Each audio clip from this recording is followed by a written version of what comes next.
Kinadigan ng Korte Suprema ikatlong extension ng batas militar sa Mindanao. Ito ang balita ni Mai Bermudez.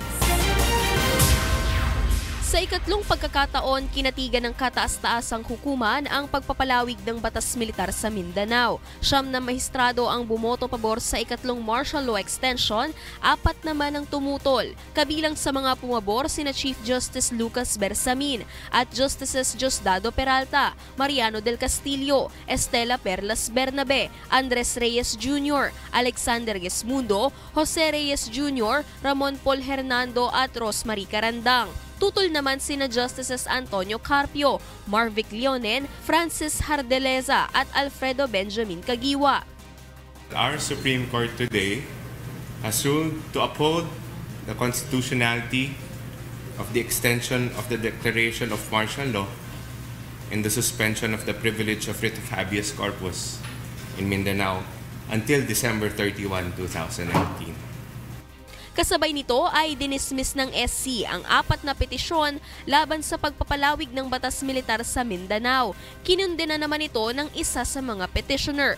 Ayon kay dating Bayan Muna Party List Representative Nery Colmenares, binibigyang daan lamang nito ang pagsailalim ng buong bansa sa martial law kahit walang banta sa seguridad ng publiko.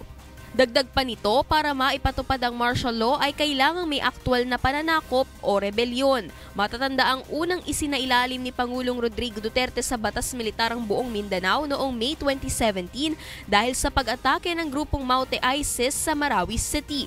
Pinalawig ito ng 1 taon bago pa man mapaso ang 60 araw na palugit na itinatakda ng konstitusyon para sa orihinal na deklarasyon. 2 beses pa itong pinalawig at kaparehong pagkakataon ay pinagtibay ito ng Korte Suprema. Mananatili namang umiiral ang batas militar sa Mindanao hanggang sa December 31, 2019. Mai Bermudez, UNTV News and Rescue, Manila. Pinabulaan na ni Task Force Bangon Marawi at Housing Czar Eduardo del Rosario ang ulat na ghost town pa rin ang Marawi City. Aniya, isa ng busy city ang syudad at unti-unti nang nakakabawi mula sa nangyaring pangungubkob ng ISIS-inspired Maute Group. Nilinaw din ng kalihim na wala ng joint venture kundi isasagawa sa pamamagitan ng public bidding ang lahat ng proyekto kaugnay ng Marawi Rehabilitation. December 2021 pa rin ang target ng pamahalaan na matapos ang Marawi Rehabilitation. Ang Marawi City ngayon, if you will go there, mahirapan kang makarating hanggang sa center of the city dahil napakagrabe ng traffic. Business activity, economic activity, and movement of people, so many vehicles ang nagpupunta na sa Marawi City at this triggers economic activity. Pansamantalang ipinasara ng Laguna Lake Development Authority o LLDA ang 5 establishmento na nagpapadumi sa Manila Bay. Ngunit ang ilan sa mga personnel ng establishmento nabigla sa naging aksyon ng ahensya na ito. Ito ang balita ni Nel Mariboho.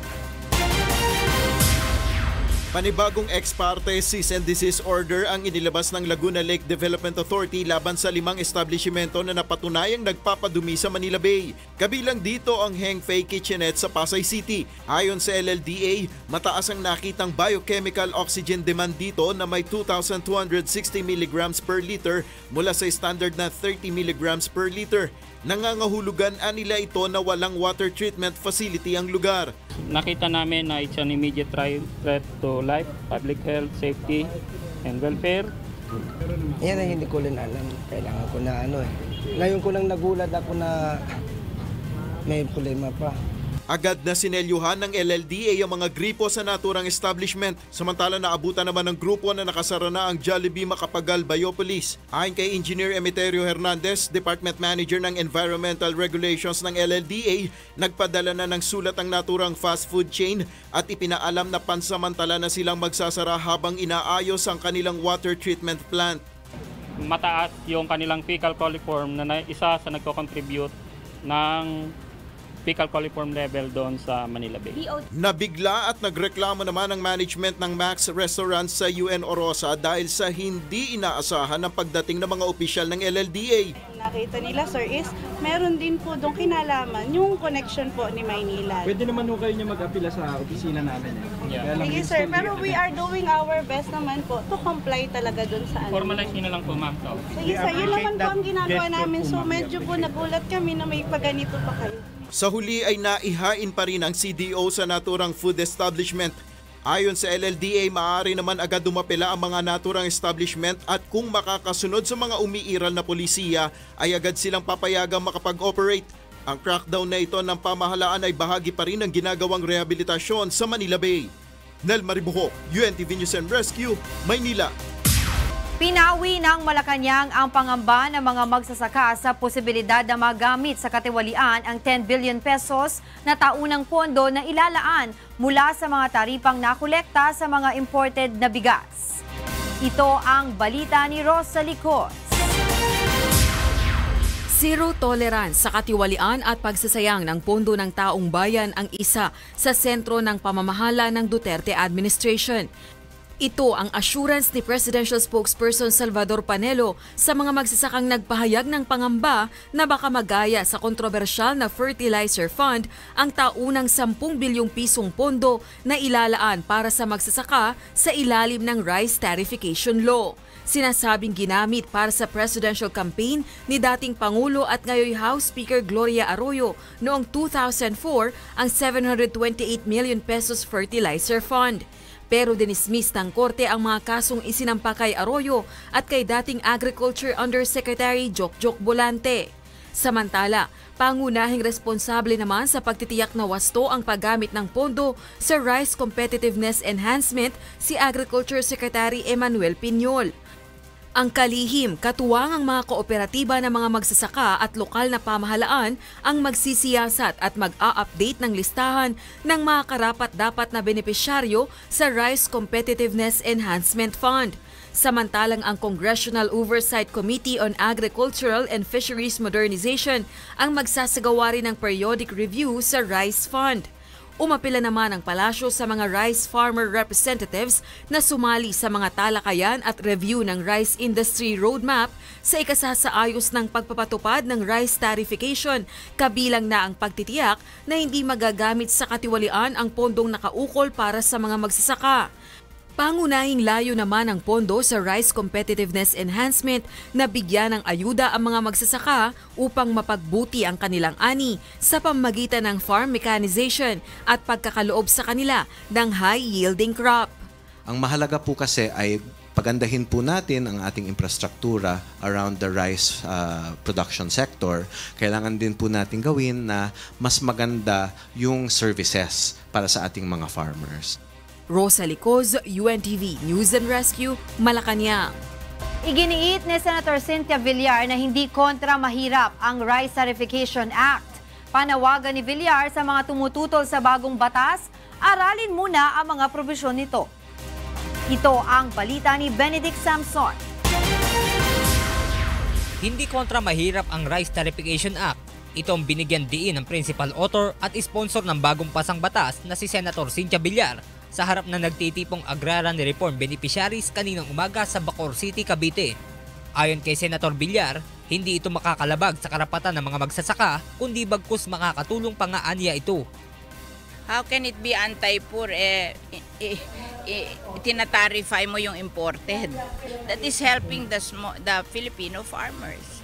And then yung makukuha nila sa tariff, ibibigay pa sa kanila at the rate of 10 billion a year kasama sa national budget. Para for them to be competitive, how can that be anti-poor? Nakasaad sa bagong batas na papatawan ng 35% na taripa ang mga imported na bigas galing sa ASEAN countries at 50% naman sa labas ng Asia. Ayon pa sa Senadora, tanging kapangyarihan lang sa pag-import ng bigas ang inalis sa National Food Authority o NFA, pero mananatili ang mandato nito na magbenta ng murang bigas. I think ang NFA kaya niya hinaharang, ayaw niya na mawala yung power sa imports, to control imports. Yun. Kasi yun lang naman ang tinanggal sa kanya eh. Yun namang pagbili sa local farmers, hindi. Parehong budget, Ang instruction lang ay bumili sa local farmer. But that is their job, that is their mandate, to buy from the local farmers at a certain price and sell it to the consumer at a lower price.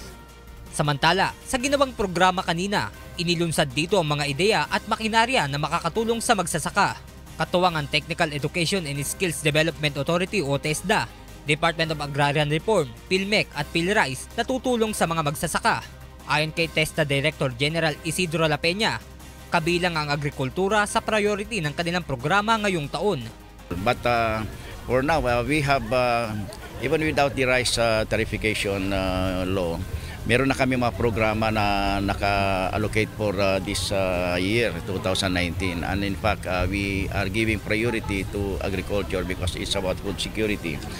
Inaasahan naman na kung mapapalago pa ang kakayahan ng mga magsasaka pagdating sa makinarya at kaalaman sa pag-aalaga ng pananim, ay makakatulong ito sa food security ng bansa.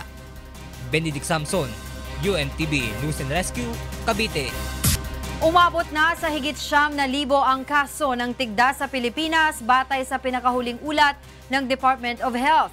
Pinaigting na rin ng DOH ang pagbabakuna kontra tigdas upang maiwasan ang posibilidad na makaapekto ito sa turismo at ekonomiya ng bansa.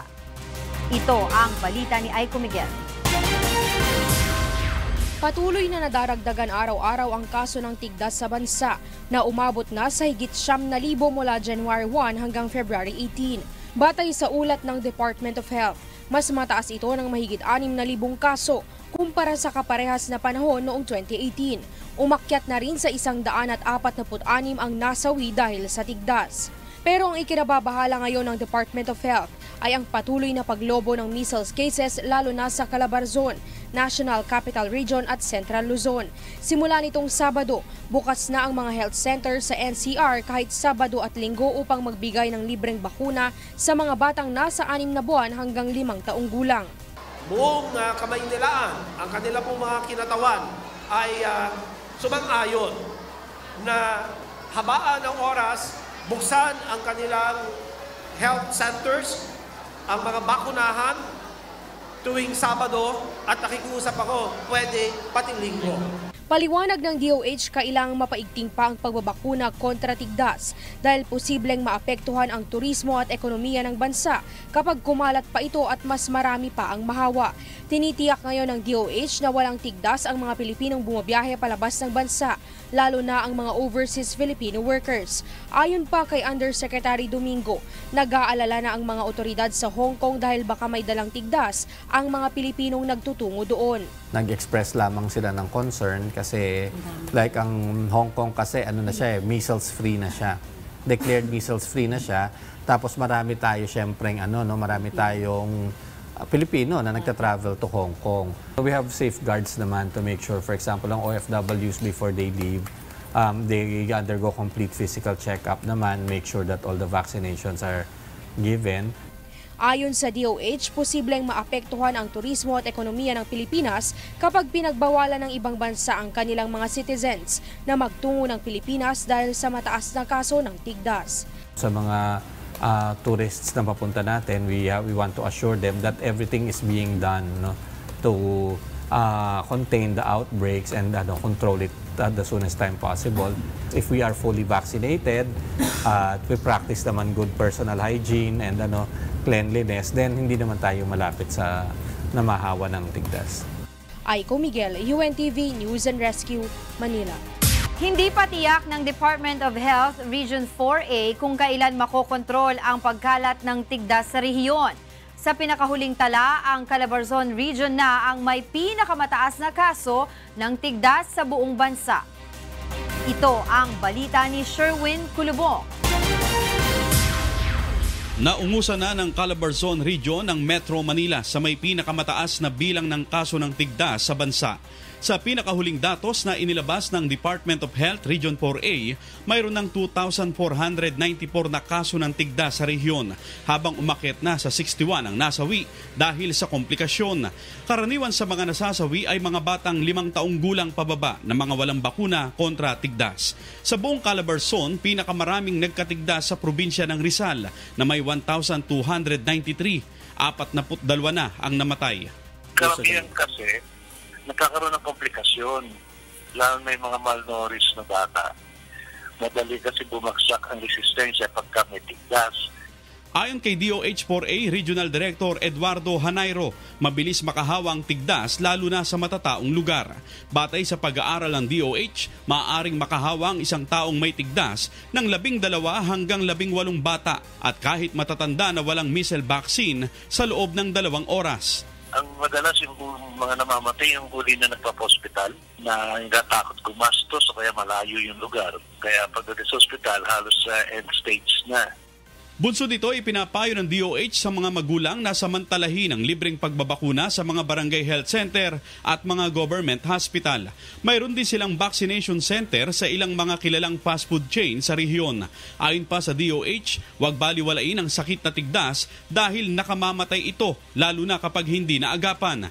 Kabilang sa maaaring maging komplikasyon nito ay ang hirap sa paghinga, bronchopneumonia at pamamaga ng utak.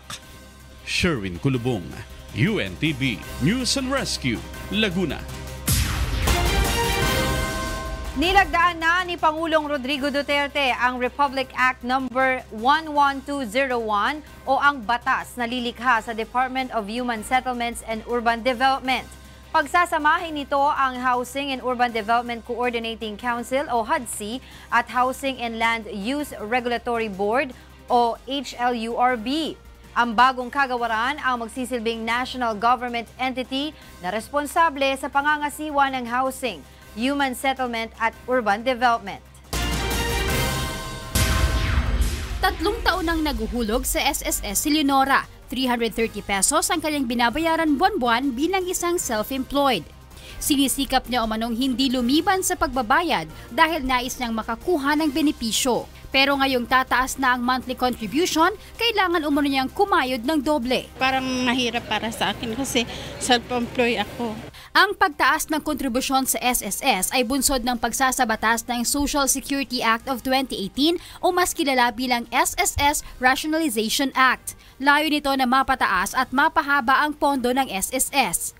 Kung ang isang miyembro ay sumusweldo ng 10,000 kada buwan, madadagdagan ng 100 piso ang kanyang kontribusyon. Taon-taon tataas ang kontribusyon hanggang 2025. Ayon kay SSS Assistant Vice President for Media Affairs Luisa Sebastian, kapalit ng dagdag na kontribusyon ay dagdag na benepisyo. Dahil ngayon mabibigyan na umano ng tulong ang mga empleyado kapag biglang nagsara ang kanilang kumpanyang pinagtatrabahuhan. Yun yung pag-iipon mo para sa sarili mo, di ba? Pakikinabangan mo naman yon. Pag ikaw babae, manganganak ka, pag nag-pension ka, ikaw rin naman makikinabang.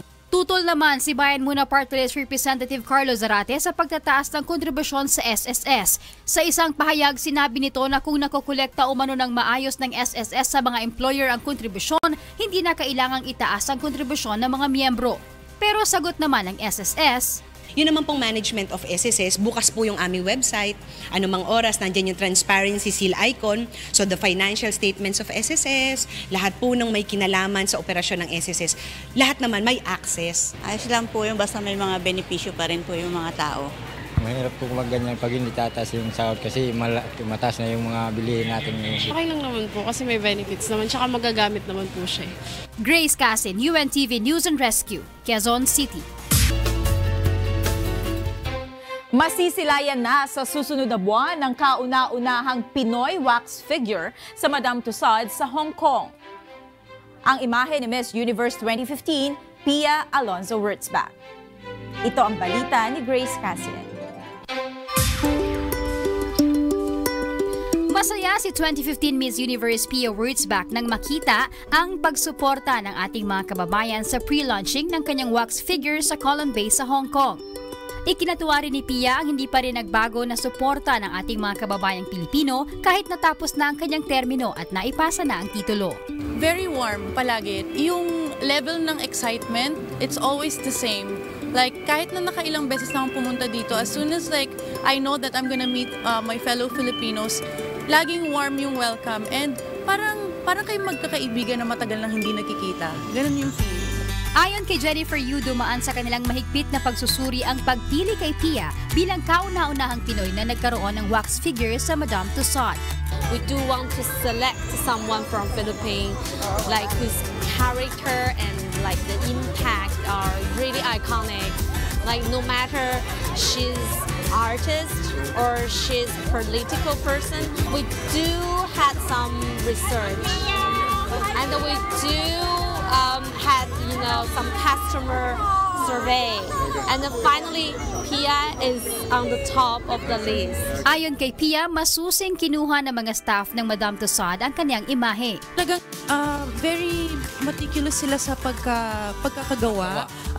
Yung hair color ko pa lang, lumabas muna kami ng building para sa natural light, makuha talaga nila yung color ng buhok ko sa harap, sa likod, sa ilalim, sa pati yung eye color, pati yung smile ko, kumuha sila ng dental impression sa dentist ko sa CAD sa Manila. So talagang accurate na accurate siya. Galing. And ilang oras din akong nakapost doon para makuha talaga yung measurements ng tama. And okay naman. Ang saya. Excited akong makita siya. Unang ipapakita ang wax image ni Pia sa Manila sa March 2019 at ang final destination nito ay sa The Peak, Hong Kong sa April 2019. Grace Casin, UNTV News and Rescue. Buong pagmamalaking itinampok ng Philippine Embassy sa Australia ang mga nagagandahang Philippine beaches, partikular na ang Boracay Island sa taunang multicultural event na ginanap sa Canberra. Ito ang balita ni Early Briones. Dahil sa matagumpay na pagsasaayos ng Boracay Island, positibo ang pamunuan ng Embahada ng Pilipinas dito sa Australia na tataas pa ang bilang ng mga turistang mula dito na bibisita sa Pilipinas, partikular sa Boracay. At bilang suporta sa pagsusulong ng Philippine Tourism, buong pagmamalaking itinampok ng Philippine Embassy sa taunang multicultural event na ginaganap sa Canberra ang Boracay Island bilang pangunahing featured Philippine destination sa taong ito. We have reopened Boracay, so gusto nating ipakita yung new Boracay natin na mas conscious environment, and I think that's very important. But basically what we wanted to demonstrate is that tourism is on and up, and of course the favorite destination of many of our Australian friends like the beaches. Nagpakita naman ng excitement ang ilang Australian nang makita ang mas malinis at mas maayos na Boracay Island. I have plans of going there in December this year. I'm expecting it to be a very clean and very nice island. It looks like a really nice tourist destination. I'd love to go there and experience the culture and try different things like the food and stuff. Definitely, for sure. Looks so much better. It looks like a really nice destination to go to. Noong taong 2018 ay kabilang sa top 5 ang bansang Australia sa may pinakamataas na bilang ng mga turista na dumalaw sa Pilipinas. Early Briones, UNTV News and Rescue, Canberra, Australia. Sasampahan ang kasong administratibo ng Philippine National Police Counterintelligence Task Force ang 2 pulis na nahuli sa aktong umiinom ng alak sa isang pampublikong lugar. Posible namang matanggal sa serbisyo ang 2. Ito ang balita ni Lea Ilaga. Huli sa aktong umiinom ng alak sa isang karinderya sa 3rd Avenue, Barangay Socorro, Quezon City, ang 2 pulis na ito kagabi. Ayon kay Police Superintendent Renante Lamboho, tagapagsalita ng PNP Counterintelligence Task Force, nakakilala ang mga ito na sina SPO1 Franklin Nariz na naka-assign sa Maritime Group at si PO3 Tristan Calyao na naka-assign naman sa Headquarters Support Service sa Campo Crame. Aniya, noong Enero 9, ipinagbawal na ni Pangulong Rodrigo Duterte sa mga sundalo at pulis ang pag-inom ng alak sa mga pampublikong lugar kahit na hindi naka-uniforme. Nung magbaba ng direktiba si Chief PNP noong January 10, nagkandak na ng surveillance yung mga tropa. Umiikot-ikot na sa mga bars para ma-identify kung sino yung mga pulis na pupunta sa club o any public places. Ay yung dalawa nila, chance na pa niya na-tsempohan. Kaya, ayun, nung binirify, hininga sila ng ID nila, napag-produce naman sila ng PNP ID nila. Sinabi ni Lamboho na mahaharap ang 2 pulis sa kasong administratibo dahil sa paglabag sa Section 3.1 ng PNP Ethical Doctrine kaugnay ng pag-inom ng alak sa pampublikong lugar. So, sa narinig ko kay Presidente, sabi niya na talagang grievous ka na ito for dismissal ito. Pero mag-undergo naman sila ng tamang procedure. Panawagan ni Lamboho sa mga club at KTV owners, ipagbigay alam agad sa CITF sakaling may pulis na umiinom ng alak sa kanilang mga establishmento. Payo naman ito sa mga kabarong pulis, Kung nais na uminom ng alak ay gawin ito sa loob ng kanilang tahanan at huwag sa pampublikong lugar upang walang malabag na mga patakaran. Leia Ilagan, UNTV, News and Rescue, Campo Crame. Muling nagbabala ang Department of Energy sa paggamit ng 2.7 kilograms ng liquefied petroleum gas o LPG sa loob ng bahay. Ayon sa DOE, limitado ang security feature nito at dapat lamang itong gamitin outdoor o sa open areas. Ito ang balita ni Joan Nano. Nangungupahan lamang ng bahay ang kameraman na si Alex Montesa at dahil halos wala naman siyang kasama sa bahay at nagtitipid sa budget, bumibili lamang siya ng 2.7 kg na liquefied petroleum gas o LPG na halos nakokonsumo nila sa loob ng isang buwan. Yan ang ginagamit namin. Siyempre, unang-una, tipid. Saka, di gaya ng malalaking tangke, mahal. Kaya yan, pinagtsatsagaan namin na gamitin. Kasi mabilis siyang sindihan, mabilis siyang gamitin. Kaugnay nito, nagpaalalang muli sa mga consumer ang Department of Energy na iwasang gumamit ng 2.7 kg na LPG sa loob ng bahay. Sa ilalim ng panuntunang inilabas ng DOE, nakasaad na ang maliliit na LPG ay dapat lamang gamitin outdoor o sa open areas gaya sa mga camping, picnic at iba pang kahalintulad nito. Batay sa isang department circular ng DOE, inaatasan ang lahat ng LPG manufacturer at retailers na lagyan ng markang for outdoor use only ang mga ibinibentang 2.7 kilograms na LPG. Ito'y upang babalaan ang mga consumer sa panganib na posibleng idulot kapag ginamit sa loob ng bahay ang ganitong klase ng LPG.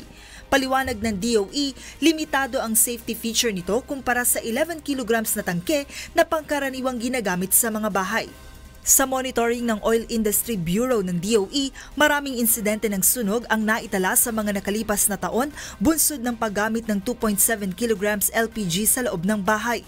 Upang maiwasan ang gas leak sa LPG na posibleng humantong sa pagsabog, payo ng DOE sa mga consumer, iwasang bumili ng LPG na kalawangin ng tangke. Dapat ring tiyakin na branded ang binibiling LPG at iwasang bumili ng tangke na walang marka. Palagi ring i-check ang regulator at hose upang masiguro na walang gas leak. Joan Nano, UNTV News and Rescue, Quezon City. Bukod sa pagpapaigting na meat inspection, naglagay ang pamahalaan ng mga foot baths sa mga paliparan at seaport sa bansa bilang preventive measures sa African swine fever.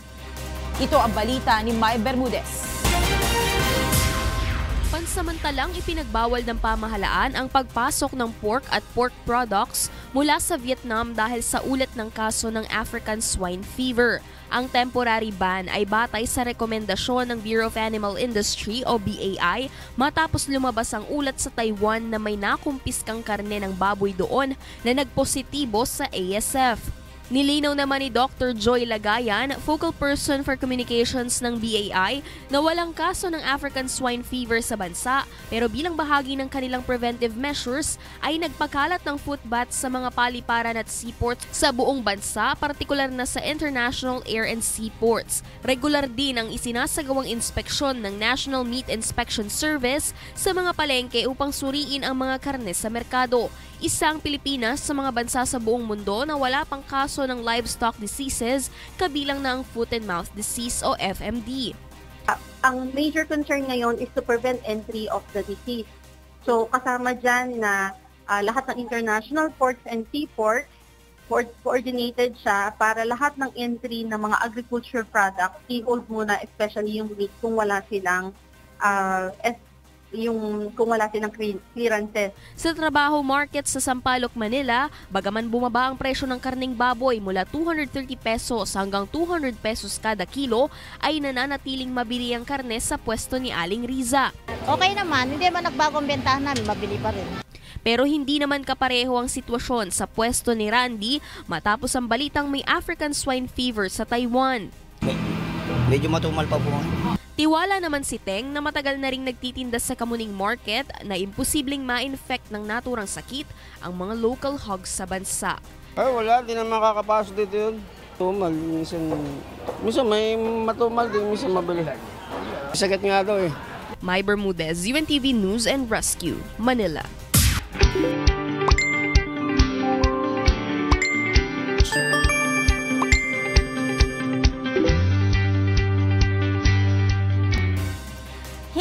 Nakalusot sa mga netizen ang naglipa ng mga illegal na campaign posters sa kani-kanilang mga lugar. Sari-saring post ngayon na makikita sa social media tungkol sa campaign material ng mga politikong pasaway.